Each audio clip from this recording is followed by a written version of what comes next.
శివ శివ శంకర భక్తవ శంకర శంభో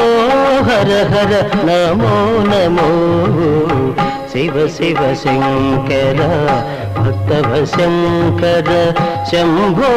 హర హర నమో నమో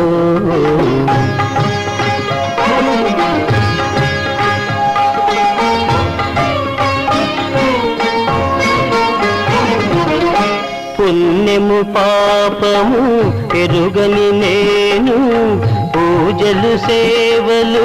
తెలియని నేను పుణ్యము పాపము ఎరుగని నేను పూజలు సేవలు తెలియని నేను ఏ పూలు తేవాలి